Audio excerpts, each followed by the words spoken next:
Hey, what's going on? My name is Jasmine. I'm an online fitness coach for vegan and plant-based women, and today's topic is going to be about why you're not building muscle even though you are going to the gym and eating healthy consistently. If you do not follow me yet on Instagram, I highly recommend you do because I post fitness tips, nutrition tips, stuff like that all the time on Instagram. So if you want more of topics like these, but specifically for us vegan and plant-based women, that's another great place to find me. So let's get into it. Why is it that so many people work their ass off? They work out, they lift weights, they do the machines at the gym, they eat healthy, they drink their protein shakes, and yet muscle gains seems to come really slow. And I know this can be kind of cringy because it seems like everyone is trying to convince us that vegans don't build muscle. And we're here to be like, but they do. But yet, like, we're also seeing progress really slowly. And we don't know why. But yet, we also don't want to, like, believe that vegan women can't build muscle. So we kind of tend to just keep it to ourselves, work harder, really try to figure it out, do all the things that, like, the bros in the fitness industry tell us to do. More protein, more shakes, like, all the things, lift heavier. And we're stuck. So if this resonates with you, I want to tell you that you are not alone, and there can be a very specific and simple reason as to why this could be happening. In fact, when I first started in my fitness journey, my goal was to build muscle, and what ended up happening is I got really skinny. And at the time, I guess I wasn't terribly mad at it because I was also wanting to lose weight, but I didn't grow the muscles that I wanted. And I didn't really understand why, because I was doing really difficult training. I was busting my ass. I was consistent. It's not like I was only working out once or twice a week and like upset that I didn't have any muscle gains. I was working super hard and I couldn't figure out what was going on. So fast forward to, several years ago, learning about nutrition and how muscle actually grows and what we should be doing in order to make sure that we are assisting muscle in its growth. The biggest lesson that I have learned and that I consistently coach my clients through is making sure that we're eating enough calories. So you might have put in a ton of effort into eating really good quality food, eating a lot of protein. Maybe you've even tracked macros or counted your calories in the past, and all of those things are not bad, but unless you are eating enough for your particular body, your size, your age, your activity level, then nothing's really going to matter. It doesn't matter that you track macros. It doesn't matter that you're doing really strenuous workouts like how I was doing. If you are not making sure that you're eating enough, it's not going to matter. And that is a really tough pill to swallow for many people, and that's for a couple of reasons. So for one, it's tough to know that we are spending so much of our time, energy, and effort into doing something and holding ourselves back. It's like, was I really this last 6, 8, 12 months doing everything that I thought was right? And this whole time, all it was is I wasn't eating enough? Probably yes.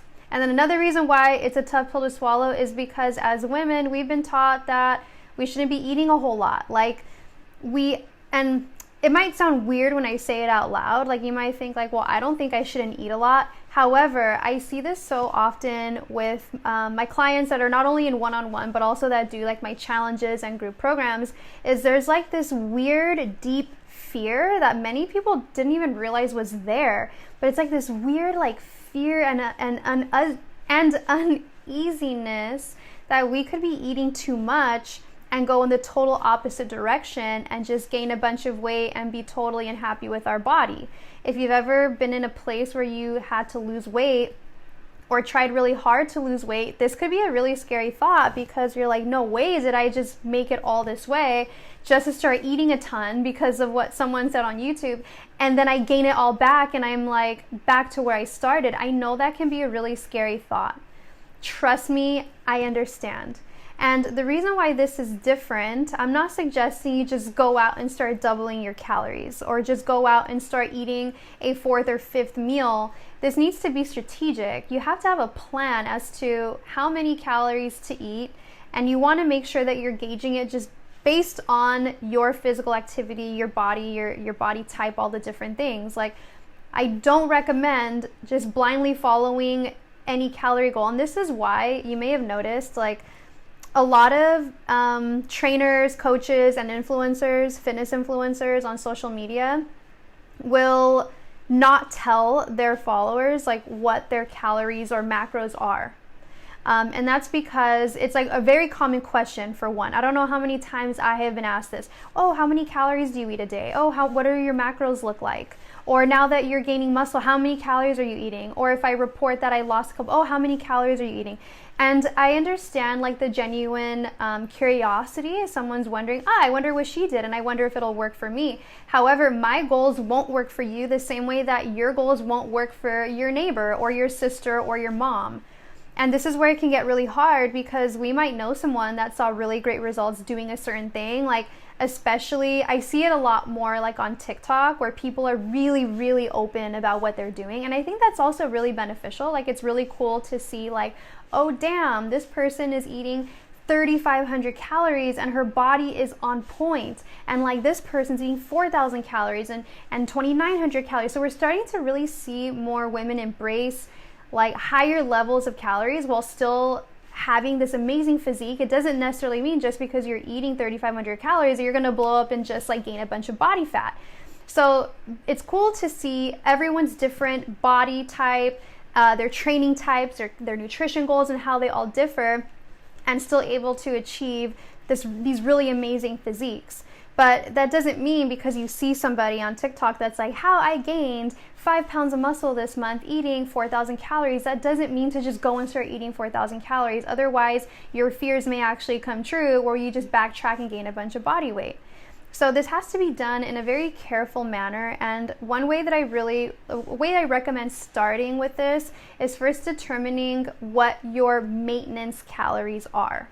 What maintenance calories are is basically it's determining how many calories your body burns each day when you include the amount of activity that you have. So let's say you work at a job where you're sitting down a lot. Like for me, I'm an online coach, which means I'm home a lot and I sit in this desk a lot of my day. This is where I communicate with my clients. This is where I'm building out training plans. This is where I'm creating content. I'm sitting down a lot. So my level of activity is quite low. Like, yes, I work out almost every day and I make the effort to walk and to move my body because I know that that's beneficial for health. But my activity is going to look really different from someone who is out on the field, walking all the time, picking up heavy objects, getting in and out of their car, maybe walking upstairs. So our levels of activity are very, very different. However, on the exterior, you might see both of us, we have similar body type, we're at a similar age, similar height, we're both vegan, we eat healthy, and yet this person that's out on the field might be able to eat the 4,000 calories, whereas I might have similar results at like 2,500. This is why it can be really dangerous to just blindly follow like people's nutrition goal that you see on social media or on YouTube or on TikTok or whatever, is because you don't really know what their day looks like, what their habits look like, how their body metabolizes. Those are all things that we don't know. So it's important that you find out what is your maintenance calories. It's actually really easy to find this number out. There are so many different like calorie counting tools on the internet. However, the one that I like the most, that seems the most legit and reliable, is a calorie calculator from Precision Nutrition. I will actually leave the link below in the show notes of this episode so you can use that one, because trust me, not all calorie calculators are created equal.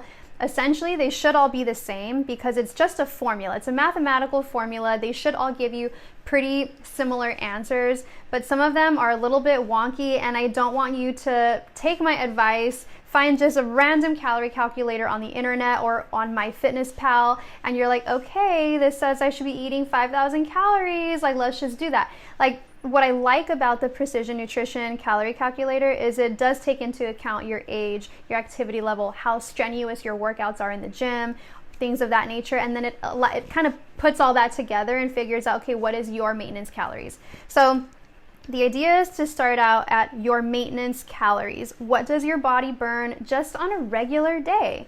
When you work out, when you move, like just what is normal for you? Okay, and for most people, putting yourself right at your maintenance calories is a very good starting point. But this is going to be dependent on you and what your habits are.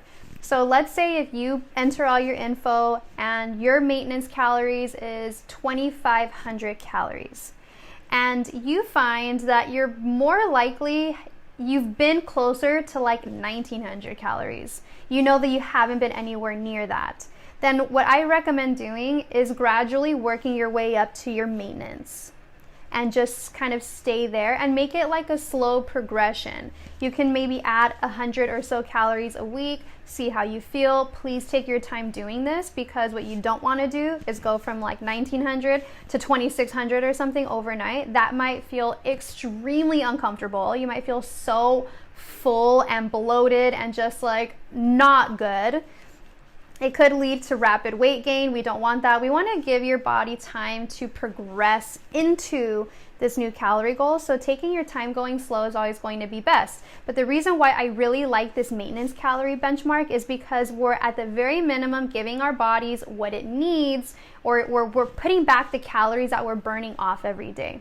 And this is a really good, like, safe place to be for most people, because we're kind of like we're even, right? So if you're working out very strenuously, we're giving our body the nutrition, the energy, the calories that it needs to accomplish that.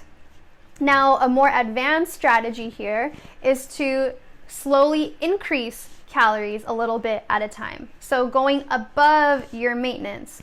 So let's say the opposite was true. Let's say you find that your maintenance calories were 2,500 and you've been closer to 3,000. Then I want you to really see how you feel. How has your body been feeling at 3,000?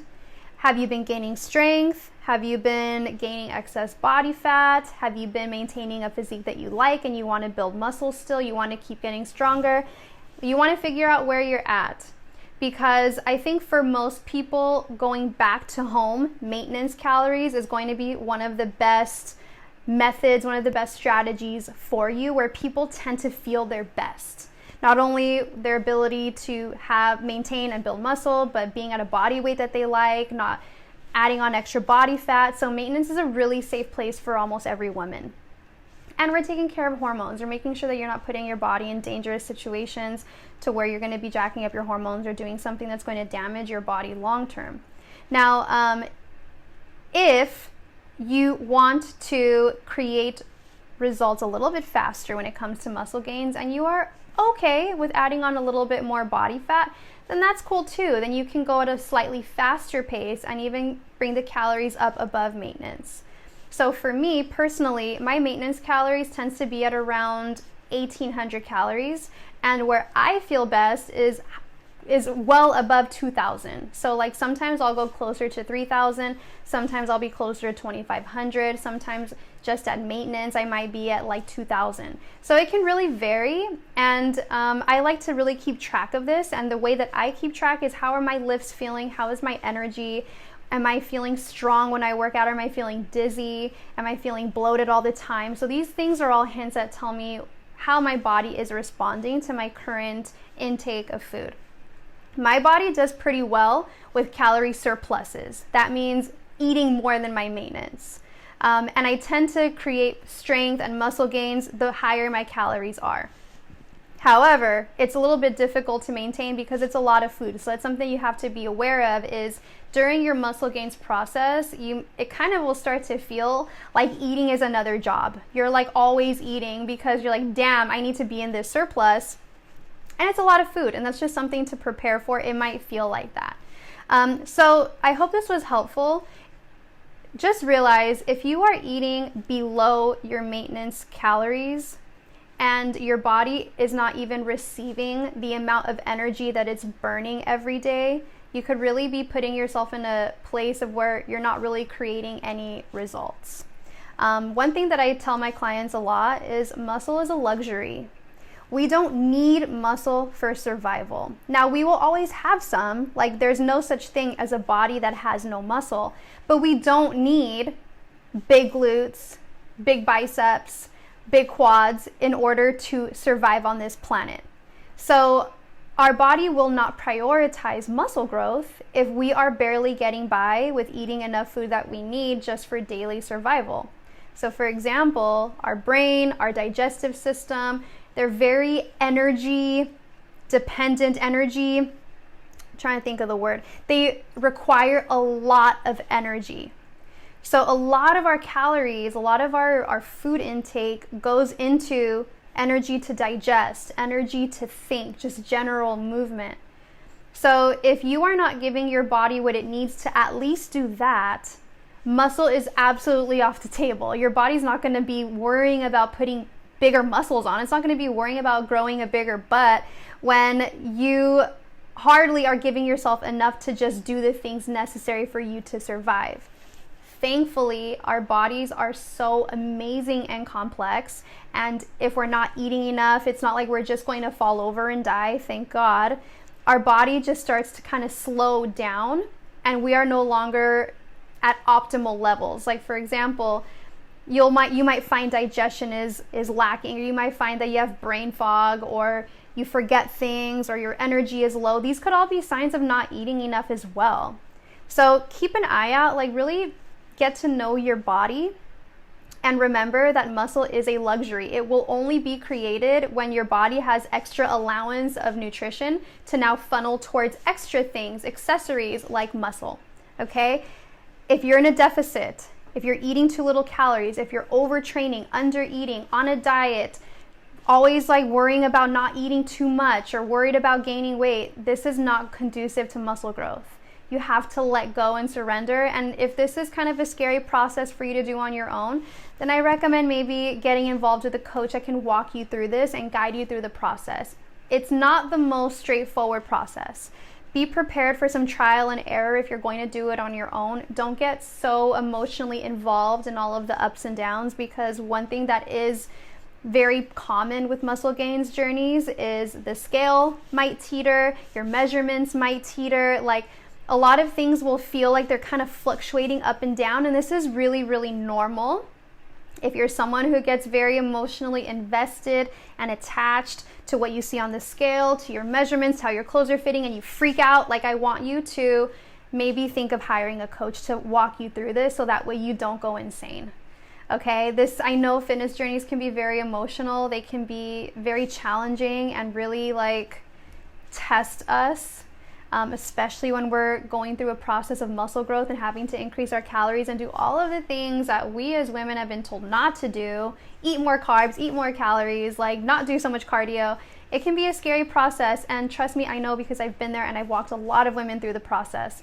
But you can do this as long as you're open to a little bit of trial and error and getting to know your body, and you're in this for the long haul. You will be just fine. So utilize the tools that I mentioned today, the calorie calculator. Give yourself at least 6 months to see this through. If you're feeling like you're 1 month in and you're like, oh my gosh, I'm gaining weight, I'm gonna quit, like it's way, way, way too soon. You need to give your body time to balance out and get used to the changes that you're making. And that doesn't happen overnight. That's a very slow and gradual process, especially if you are someone who is used to under eating, or you've been under eating for years and years, or been on different diets. Then that usually means that it'll be a little bit longer for your body to adjust to the surplus. So just give it time, be patient, please, please, please be gentle with yourself. This is not a time for you to be extra critical. This is a time for you to enjoy your food, enjoy your lifts, lift heavier. You're gonna find that you're gaining strength at a faster rate. Like, if you allow this journey to be fun, it can be so fun. So I really hope this was helpful. I hope that at the very least I've convinced you to allow yourself to eat more and to go about this journey in a more intentional way. Again, if you have not followed me on Instagram, you definitely should. I also have a podcast. It's called the Vegan Goddess Podcast. I talk about topics like these often there too. So you can find me on all kinds of different platforms. My favorite topics are always going to be involving vegan and plant-based women and muscle gains. So if you like this content, make sure you subscribe to my channel so you get notified next time a video like this shows up.